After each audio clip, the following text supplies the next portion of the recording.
Hello, friends. Welcome to Bright Green Futures, Episode 9, How to Build a Good Anthropocene. I'm your host, Susan K. Quinn, and we're here to lift up stories about a more sustainable and just world and talk about the struggle to get there. Today, we're going to talk about how nonfiction and fiction work together to help us envision a better world. But first, I want to talk about how climate fiction is somewhat orphaned in the literary world.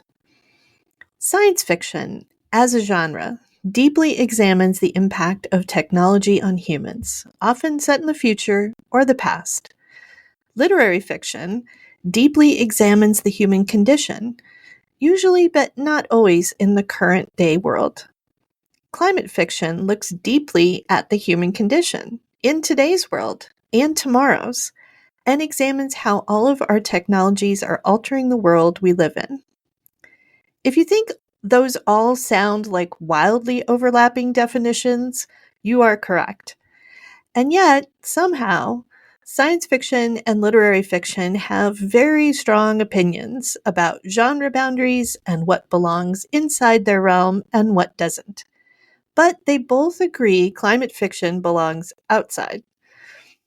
At the same time, both science fiction and literary fiction seem to be relaxing those rigid stances in some peculiar ways. Science fiction seems to think apocalyptic climate fiction is great, but near-future cli-fi, especially the hopeful variety, is something foreign. Unless it's Kim Stanley Robinson writing Ministry for the Future, because everyone knows Stan is a real science fiction writer. By the way, Stan is my hero, a brilliant and amazing person. And if you ever get the chance to hear him speak, take it. Meanwhile, literary fiction seems more open to embracing climate as a reality that has arrived and has a place in our fiction. And literary fiction is particularly open to non-standard forms of storytelling. But whatever you do, don't show hopeful narratives or call it science fiction, for reasons that make less sense the more you examine it, and I think all of this is mostly about defending genre boundaries. To be clear, I am not a genre purist of any kind, and I'm against almost all forms of gatekeeping. I'm simply describing a long-standing battle in the literary world over genre definitions because it goes deeper than pedantics. I agree with Amitav Ghosh's assessment from The Great Derangement that our inability to bring climate fiction in-house, to embrace it as a serious literary form, whether in science fiction or literary fiction, and climate fiction does belong in both, is a reflection of our inability in the larger culture to grapple with climate change. That goes double for imagining future realities where we are proactively working to solve the crisis, not merely suffering nature's wrath for our petrochemical sins in entertaining ways, in the case of science fiction, or maudlin ones, in the case of literary fiction. That failure of imagination is no credit to our literary establishment. As Ghosh says, imagination is literally our job. So it's important to note that the call for more hopeful climate fiction, and the call is growing louder, is coming from outside the house, namely from climate activism circles. Scientists, activists, all kinds of nonfiction storytellers, including documentary writers and science writers, people who have long been engaged in the climate battle. These are the people you will hear most fervently calling for more hopeful stories that will empower us to action. They've spent decades sounding the alarm, sharing the data, and giving logical insights into our impact on the natural world. They've produced emotionally compelling nonfiction stories about the devastation and the impact on human lives. And they are frustrated because we are still not acting with the appropriate level of urgency. These folks are the ones saying we need more hopeful stories about the future, that we need to envision a future worth fighting for. It's a movement born outside of literature, and I think that's part of why neither of the two genres to which it most belongs has been eager to embrace it. It goes beyond the prickly nature of writers not wanting to be told what to write. It's deeply embedded in the stories we tell about the world, the economics of entertainment and storytelling, and even structural problems within storytelling itself. The difficulty writers have with this mirrors the struggle in the larger culture. If your entire way of life is built around cheap fossil fuels and overconsumption, you'll reflexively reject anything that says all of that is bad. And not just a minor sin, but destroying the planet level of bad. No one wants to be the villain of the story. And when the only stories on offer are about how humanity should pay for its petrochemical sins, well, we shouldn't be surprised when people would rather talk about something else. If there's only room for heroic action, and no one person can solve the climate crisis alone, where does that leave us? Seeking entertainment elsewhere, for sure. Even serious literature tells the same story of sin and destruction and revenge. After all, how can you be, quote, serious while painting a hopeful picture of the climate crisis? However, I think all of that is shifting. Partly because the climate crisis has arrived, and it's becoming more widely acknowledged that everyone needs to do something. We all need to do our part. Writers do intrinsically understand the power of storytelling, even if they struggle like everyone else to grapple with the climate crisis itself. The key is for storytellers to do what we do best: tell fresh stories from different perspectives, and open up our imaginations to the vast potential for storytelling about this incredible crisis that touches everyone on the planet, reaches into every aspect of society, embodies everything from geopolitics to intimate family relationships, and has the largest stakes imaginable. How is that not a rich source for storytelling? As someone who writes these stories, believe me, I understand that climate storytelling, especially hopeful climate storytelling, isn't easy, but it's challenging in the best possible way.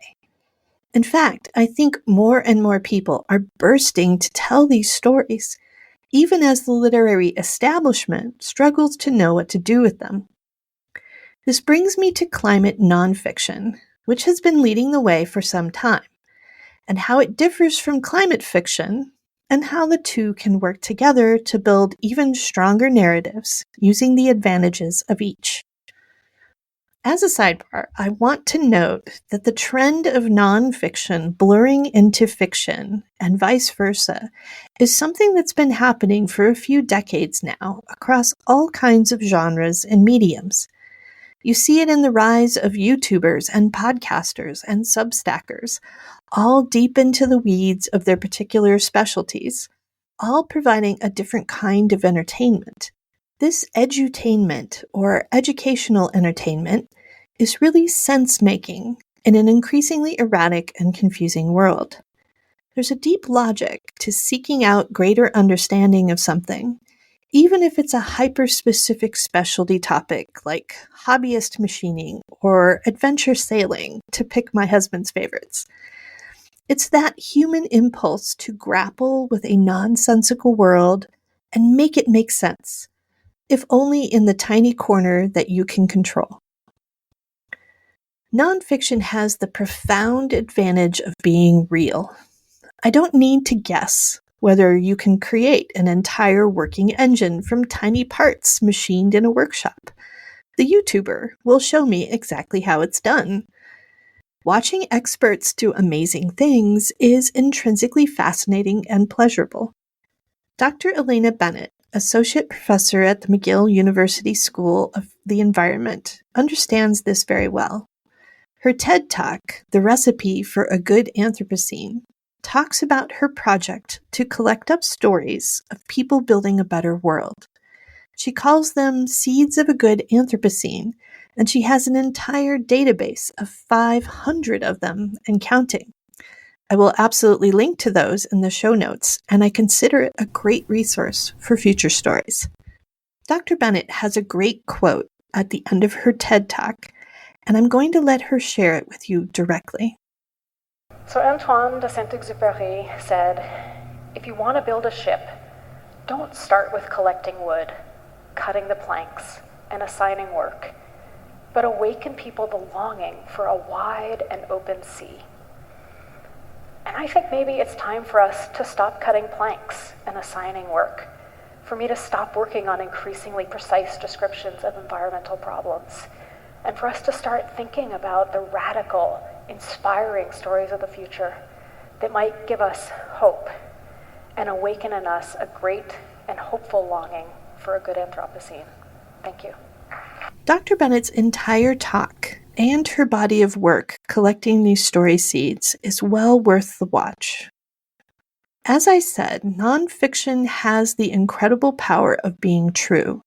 These things happened. They are real. We are inspired precisely because they throw a lasso around the possibility of change and drag it into the realm of reality. Those people who are determined to deny the possibility of change will find flaws in these stories or caveats or why they might happen there, but they can't happen here, etc., etc. None of which stopped the people actually making the change, which is an incredible object lesson in itself. Reality has a stubborn persistence. Even in our post-reality age of conspiracy theories and reality-distorting AI, which is why real-life stories are incredibly threatening to the status quo. But they're nowhere near as threatening as fiction, where even more radical change is possible. Fiction is easier to dismiss. Simply trot out the words unbelievable or unrealistic or utopian, and you trigger a shortcut in our culture and our minds that says, you can safely ignore this. We're social creatures, and the very last thing we want is to lose our status in the group.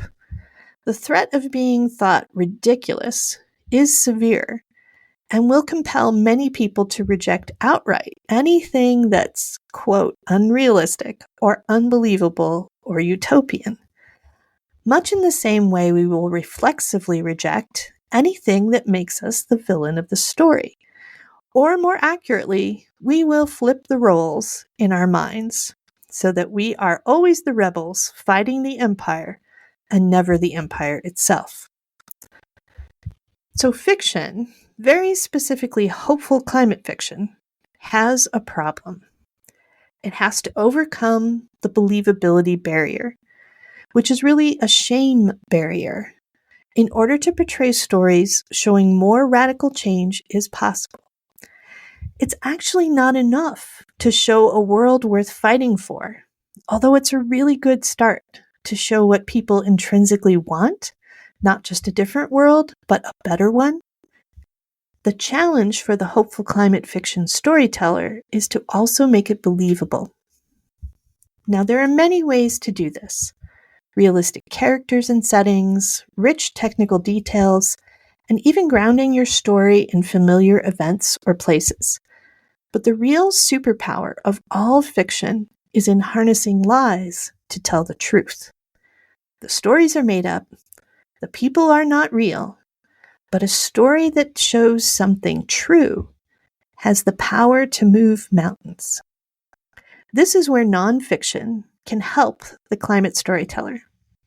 Not just in providing story seeds or realistic details, touching grass in a literal sense in your storytelling, but by cracking open the truths that people are experiencing in the real world in the climate crisis. What are the real struggles? Who are the real people who are suffering, fighting the powers that be, overcoming obstacles, inventing new technology and new perspectives, and changing lives all around them? What are the truths that need to be told about the climate crisis and how we can survive it? That is the fertile ground where hopeful climate stories will bloom. And if you tell those stories, people will hear the truth and believe that the change you're describing, the better world you're evoking, is not only worth fighting for, but possible. I want to share one more video with you. This one, a story about telling these stories. Last fall, I pulled together a panel called Solarpunk on the Screen for a Utopia conference. Sadly, the conference fell apart, but one of the screenwriters/filmmakers I had tapped for that panel, Taryn O'Neill, producer of Sirens, went on to release a 6-minute short film, which is really a trailer that shows what everyone trying to change the narrative about the climate is collectively trying to do. The short film is called The Assignment, and it's a trailer for the Climate Action Almanac, a collection of stories from the Center for Science and the Imagination at Arizona State University, which you can read online. Here's a snippet from the trailer. You need a network of stories that talk to each other like patterns on a weave. This is why I collect stories from all the worlds to see if I can find the real ones, the true ones, and weave them with all the other people engaged in this task, weave them into something that can make a different world. Stories have the power to change not just the reader or listener, but the storyteller. And that power to change is exactly what we need to get through this time when the world is changing fast, in erratic, terrifying, and unexpected ways. If we can imagine a better way of being, one that speaks to the deep truths of being human in this complicated world where our inventions, our imaginings are colliding with the reality of our biosphere, if we can imagine that better way, we can change reality. Maybe it's not right to call this kind of story science fiction or even literary fiction, because constraining these stories is the last thing we need to do.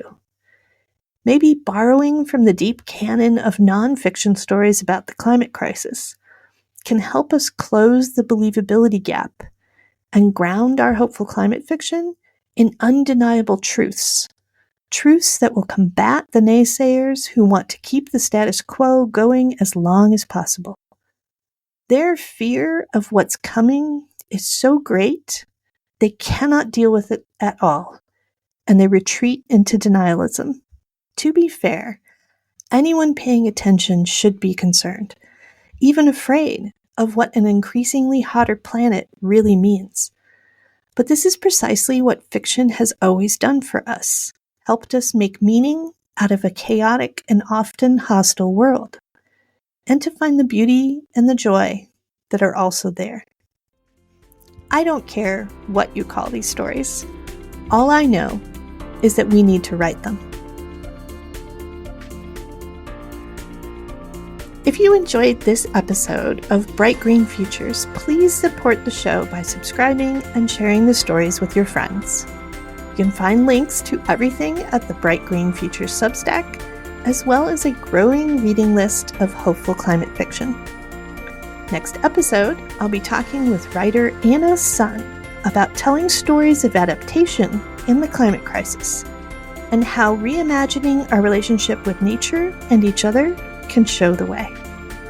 Bye for now, and remember to keep imagining the possibilities.